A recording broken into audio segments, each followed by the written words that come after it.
السلام علیکم ناظرین حضرات، چینل کو ابھی سبسکرائب نہیں کیا ہے تو چینل کو سبسکرائب کر لیجئے، ساتھ میں بیل آئیکن ضرور دبا دیجئے تاکہ آنے والی ویڈیو کی نوٹیفیکیشن آپ کو ملتی رہے۔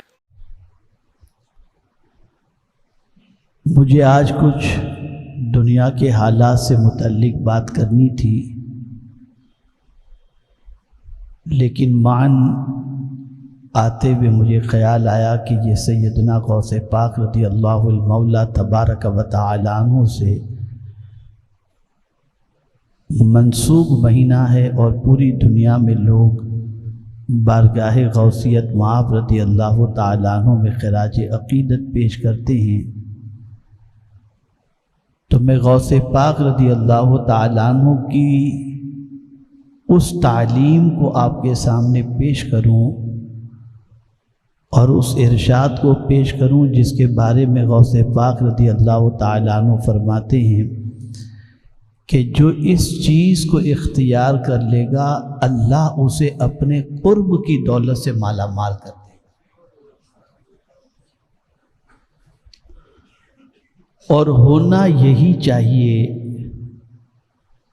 کہ ہم اولیاء کرام کی تعلیمات کو پیش نظر رکھیں اور ان کے ڈائریکشن کو فالو کر کے اللہ کا قرب بھی حاصل کریں اور اپنی آخرت کو بھی سنوارنے کی کوشش کریں۔ قرآن مقدس میں رب قدیر جل جلالہ نے فرمایا یا ایھا الذین آمنوا اتقوا اللہ وکونوا مع الصادقین، اے ایمان والو اللہ سے ڈرو اور سچوں کے ساتھ ہو جاؤ۔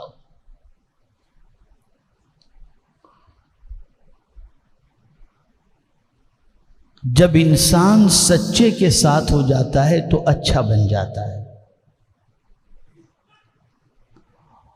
اور اگر دیکھا جائے اس دنیا کو تو آج پوری دنیا کا نظام جو چل رہا ہے اور جس طریقے کے حالات بنے ہوئے ہیں، تو اگر میں یہ کہوں تو غلط نہ ہوگا، دنیا بھی جھوٹی اور آج کل دنیا والے بھی زیادہ تر جھوٹے ہیں۔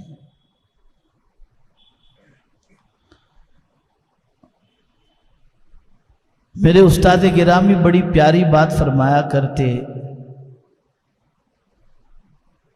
کہ میں صبح جب اٹھتا ہوں تو سب سے پہلے سچ کو دیکھتا ہوں اور اس کے بعد پھر جھوٹ کو دیکھتا ہوں۔ تو اس وقت میری سمجھ میں بات نہیں آئی کہ سچ کیا اور جھوٹ کیا، تو فرماتے صبح اٹھ کے سب سے پہلے قرآن دیکھتا ہوں، اس لیے کہ قرآن جیسی سچی کتاب کوئی دوسری نہیں، اور فرماتے ہیں اس کے بعد اخبار دیکھتا ہوں کہ اس سے جھوٹی خبر کسی میں نہیں، کہیں کہیں کوئی بات سچی آ گئی تو الگ چیز ہے۔ اور اس امت کا سب سے بڑا المیہ یہ ہے کہ جھوٹ کو اتنا دیکھا گیا، اتنا دیکھا گیا، اتنا دیکھا گیا کہ اب جیسے جھوٹ انسان کی زندگی بن چکی ہو، اور سچ کو اتنا چھوڑ دیا گیا، اتنا چھوڑ دیا گیا، اتنا چھوڑ دیا گیا کہ غلطی سے اس سچی کتاب کو ہاتھ لگانے کی بھی انسان کوشش نہیں کرتا۔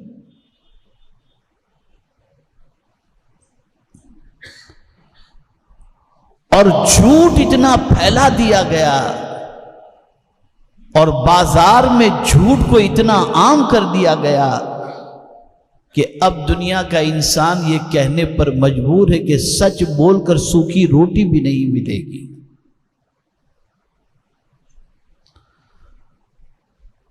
وہ کون سا میدان ہے جہاں انسان جھوٹ کا سہارا نہیں لیتا؟ تجارت کا میدان ہو تو جھوٹ، لین دین کا معاملہ ہو تو جھوٹ، آپسی معاملات ہوں تو جھوٹ، اور اب تو یہ کہنے پر لوگ بے باک ہو چکے ہیں کہ مولانا جھوٹ بولے بغیر نہ کاروبار ہو سکتا ہے اور نہ جھوٹ بولے بغیر جو ہے وہ زندگی گزر سکتی ہے۔ تو اب قرآن تو کہتا ہے سچوں کے ساتھ ہو جاؤ، اور جب مارکیٹ ہی جھوٹوں کی بھری ہوئی ہو تو پھر آدمی ہو کس کے ساتھ؟ ایک باپ کی تمنا تو ہوتی ہے کہ میرا بچہ سچ بولے، لیکن اگر اسی گھر کے اندر جہاں یہ بچہ پرورش پاتا ہے، یا اسی دکان کے اندر، آفس کے اندر جہاں بچہ باپ کے ساتھ بیٹھتا ہے، کوئی پیمنٹ لینے کے لیے آئے گا تو باپ کہہ دے گا بول دو ابا گھر پہ نہیں ہے، تربیت جھوٹ کی ہو رہی ہے۔ اور اس جھوٹ کی تربیت نے انسان کی زندگی سے سکون چھین لیا، اور اس جھوٹ کی عادت نے انسان کی زندگی غارت کر دی۔ یہ بات اچھی طرح سے ذہن کے اندر محفوظ کر لیں کہ سچ بولنے والے کو اللہ تعالیٰ دنیا میں بھی عزت دیتا ہے اور آخرت میں بھی عزت دیتا ہے۔ سچ بہت بڑی طاقت کا نام ہے، سچ بہت بڑی قوت کا نام ہے۔ اللہ عز و جل نے جب اپنی بات کی تو فرمایا وَمَنْ أَصْدَقُ مِنَ اللَّهِ قِيلًا، اللہ سے زیادہ سچی بات کس کی ہو سکتی ہے؟ یعنی خود سچائی کی نسبت اللہ نے اپنی طرف کی، اور جب انبیاء کرام علیہم الصلاۃ والتسلیم کا انٹروڈکشن کرایا تو یہی کرایا صدیق النبی جا بجا قرآن میں موجود ہے۔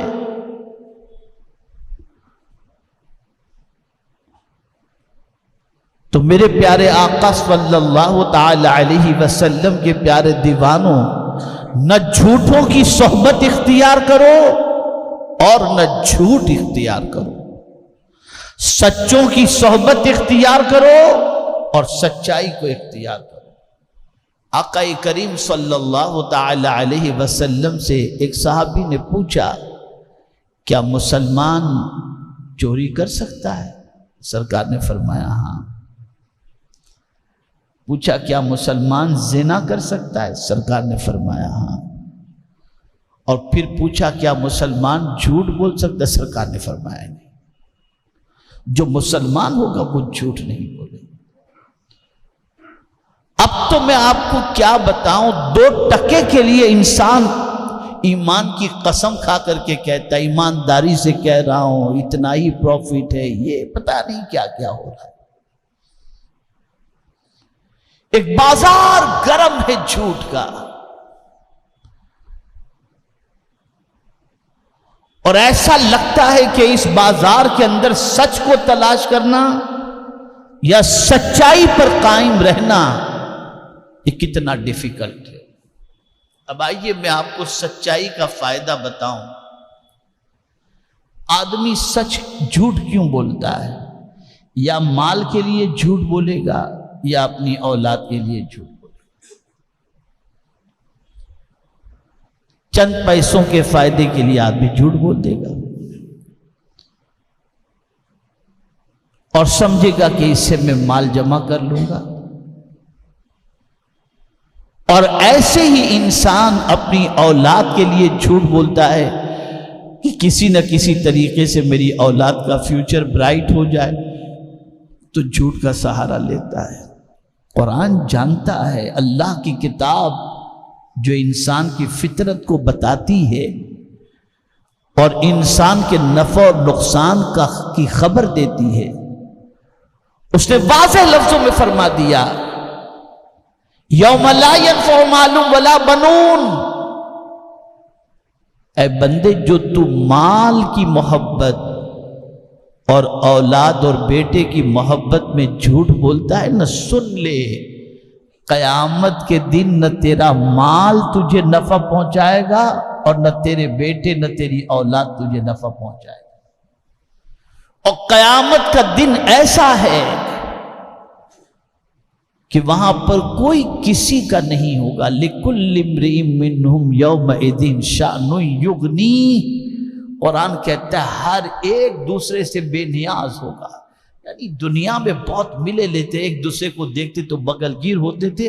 قرآن کہتا ہے ایک دوسرے کو پہچانیں گے نہیں، دیکھ کے نظر انداز، اگنور. یہ قرآن کہہ رہا ہے.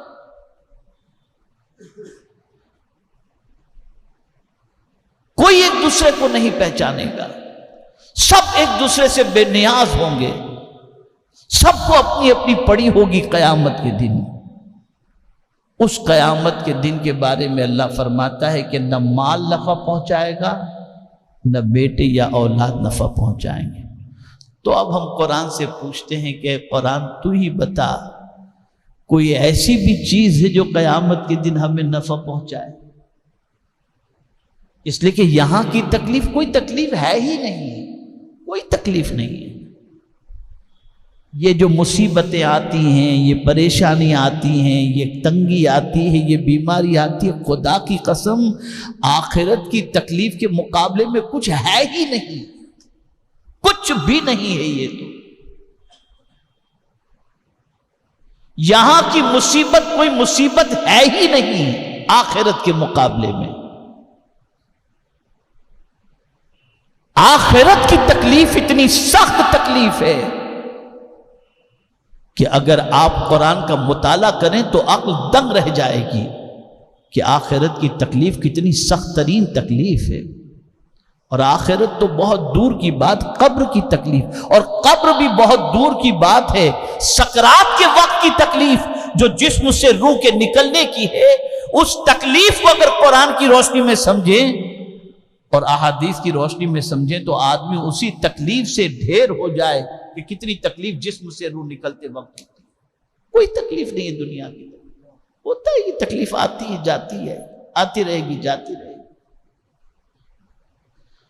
سب سے بڑی تکلیف آخرت کی ہے.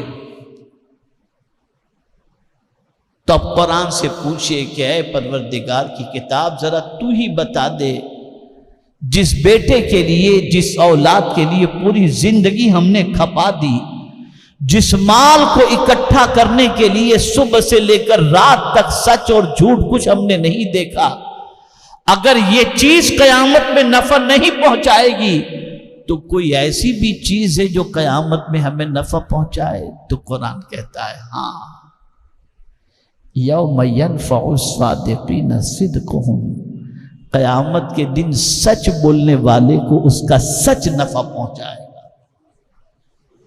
سچ نفع پہنچائے گا. اور کتنا نفع پہنچائے گا؟ کتنا نفع پہنچائے گا یہ سچ آپ جانتے ہیں؟ حضور صلی اللہ علیہ وسلم فرماتے علیکم بالصدق ان الصدق بر ان البر یہدی الی الجنہ. آقا کریم صلی اللہ علیہ وسلم فرماتے ہیں سچ کو لازم پکڑو کہ سچ نیکی ہے، اور یہ ایسی نیکی ہے جو جنت تک لے کر کے چلی جاتی ہے. یعنی یہ سچائی جنت تک لے کر چلی جائے گی. نان اسٹاپ سچ بولنے والے کو اللہ جنت عطا فرمائے گا. کبھی انسان شیطانی وسوسے کا شکار ہو کر یہ سوچتا ہے کہ سچ بولوں گا تو شاید یہ کسٹمر مانے نہیں، ڈھیر نہ ہو جائے، نفع اس سے نہ ملے، سچ بولوں گا تو نفع میں کمی ہو جائے گی، سچ بولوں گا تو یہ نہیں ملے گا. یہ شیطانی وسوسہ ہے. آقا کریم صلی اللہ علیہ وسلم ارشاد فرماتے ہیں جھوٹ بولنے سے مال تو بک جائے گا لیکن برکت ختم ہو جائے گی، اور سچ میں اللہ نے برکت ہی برکت رکھی ہے، فائدہ ہی فائدہ رکھا ہے. ایک بات بتاؤں، سچ بولنے والے کو سب سے پہلی چیز جو نصیب ہوتی ہے وہ دل کا اطمینان نصیب ہوتا ہے، دل کا اطمینان. اور اگر نہیں سمجھ میں آتا تو تھوڑا سا مضمون سے قریب لے جا کر کے سمجھاؤں. کسی سے سچ اگلوانا ہو تو پولیس کتنا ٹارچر کرتی ہے، کتنا مارتی ہے، کتنا مارتی ہے، مار مار کر سچ، اور جب وہ سچ اگل دیتا ہے پھر اس کے بعد وہ بھی شانت، پولیس بھی شانت۔ سچ بولنے والے کے دل کا بوجھ ہلکا ہو جاتا ہے، سچ بولنے والے کو قلبی تسکین کی دولت نصیب ہو جاتی ہے، اور سچ بولنے والے کو اس کا سچ بہت نفع پہنچاتا ہے، اتنا نفع پہنچاتا ہے جس کی کوئی انتہا نہیں۔ اور صرف سچ بولنا قرآن نہیں کہتا کہ تم صرف زبان کے سچے بن جاؤ، بلکہ یہ بھی ایک طویل موضوع ہے کہ کردار کے بھی سچے بنو، اخلاق کے بھی سچے بنو، وعدے کے بھی سچے بنو، عمل کے بھی سچے بنو، ہر چیز کے سچے بنو کہ تمہاری زندگی سچائی کو ظاہر کر رہی ہو۔ اب آئیے غوث پاک رضی اللہ المولا تبارک و تعالیٰ عنہ کا قول سماعت فرمائیں۔ کون غوث پاک؟